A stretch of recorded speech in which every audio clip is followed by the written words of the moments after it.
누군가에게 상처를 주었던 경험은 자기 마음 한구석에도 그만한 크기의 공허를 남긴다. 그렇게 남겨진 공허는 산과 산 사이에 왜소한 골짜기처럼 삶의 극히 작은 부분을 차지하고 있지만 오랜 시간 동안 메워질 수 없는 공간이 된다. 휑한 골바람만이 가끔 훑고 지나갈 뿐이다. 공허의 원인에 대해서는 어떠한 변명도 용인되지 않는다. 이미 변명의 대상을 잃어버렸기 때문이다. 청산되지 않는 마음의 빛은 회한이 되어 삶 속에 기생한다. 이따금 억누를 수 없을 만큼 솟아오르는 회한은 서툴었던 지난날 사랑의 기억을 대행한다. 상처는 완전히 아물어질 수 없고 공허는 무엇으로도 메워질 수 없다. 누구나 회복되지 않는 상처와 공허를 하나쯤은 지니고 살아간다. 이것은 한 명의 서투름으로 인해 두 명의 고통이 다시 되풀이되지 않게 하려는 사랑의 극단적 처방일 것이다.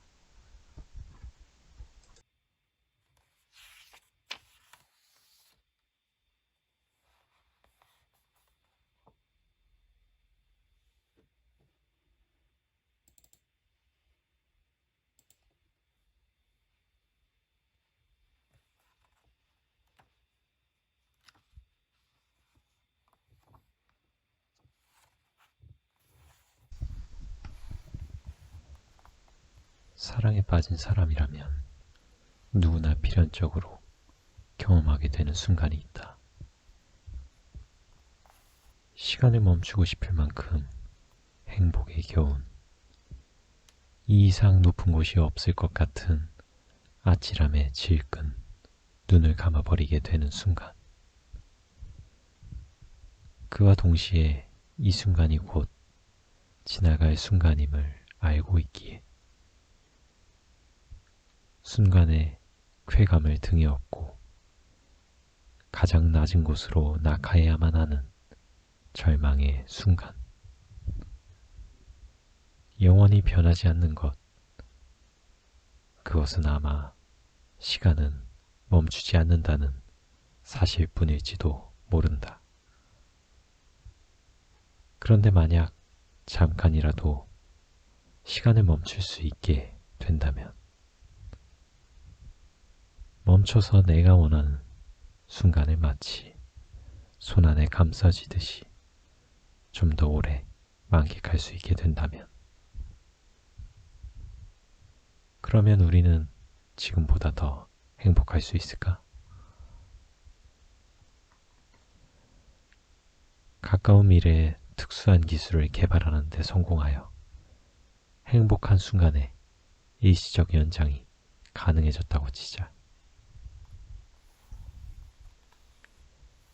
예를 들어 일정 금액을 지불하고 5분 정도 시간을 멈춰서 어떤 특정한 순간을 그만큼 길게 누릴 수 있게 된다는 것이다. 이 공상과학의 결말은 명료하다. 5분 후 다시 시간이 흐르게 되거나 완벽한 기술로 업그레이드되어 행복한 순간에 무한한 연장이 죽음을 대체할 수 있게 되거나 반대로 생각하면 영원히 그 순간 속에 갇혀 사는 것이다. 영원한 쾌락의 냉동고 속에서 살고 싶어하는 특별한 경우가 아니라면 결국 시간은 반드시 다시 흐를 것이고 우리는 거기에 순응해야만 한다. 시간을 일시적으로 멈추는 것은 무의미하다. 삶은 단 한 번밖에 주어지지 않기 때문에 없는 것이나 마찬가지라고 쿤데라가 말한 것과 같은 맥락에서 모든 일에는 반드시 끝이 있다. 쾌감이 절망을 동반하는 것처럼 모든 시작은 끝을 동반한다.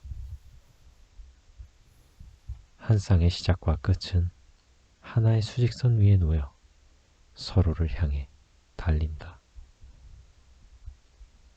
사랑하는 사람과의 어떤 하루가 아무리 즐거워도 하루의 끝은 어김없이 찾아온다.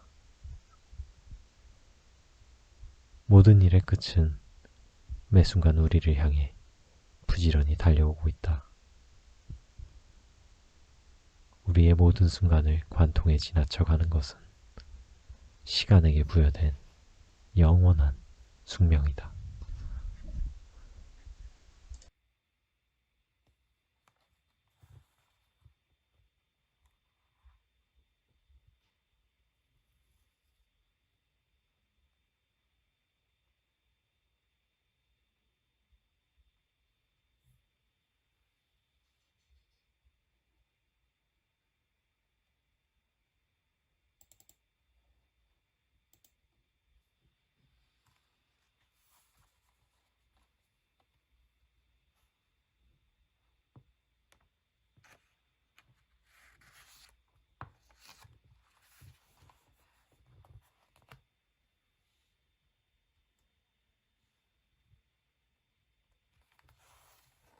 영화 비포 선라이즈를 보았다. 영화가 끝나기 전에 글을 남겨놓아야 할 것만 같은 느낌이 들었다. 곧장 영화를 멈추고 글을 쓴다. 제시와 셀린이 즐거워할 때 나는 슬퍼했고 슬퍼할 때 나는 미소를 지었다. 사람은 참 바보 같다. 맹세를 단언하는가 하면 맹세는커녕 자기 감정에 솔직하지 못할 때도 많다. 또한 자기 생각을 말하기보다 남의 생각에 대해 떠들어대는 것을 더 좋아하기도 한다. 사랑은 끝이 보이는 길이라고 쉽게 단정짓기도 하고 반드시 영원해야만 하는 것처럼 숭배하기도 한다. 누구는 사랑해서 후회를 경험한다. 오늘 밤으로부터 6개월 후를 약속하는 것은 어리석은 일이다.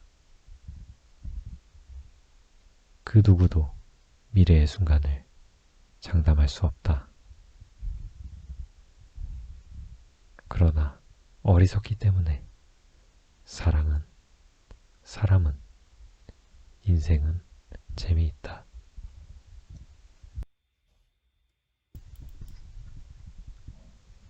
시간을 거스를 수 없기 때문에 아름다워질 수 있는 것이다. 시간이라는 것을 제외한 삶의 모든 것은 그 삶의 주인에게 달렸다. 그동안 무엇을 느꼈고 무엇을 간직하게 되었느냐가 중요하다. 설렘과 두려움, 애틋함과 아릿함, 가슴 벅차는 여러 감정들을 억누르려 하지 말자. 스스로에게 더 많은 감정을 허락하는 삶을 살았으면 좋겠다. 나에게, 너에게, 그리고 모두에게 바란다.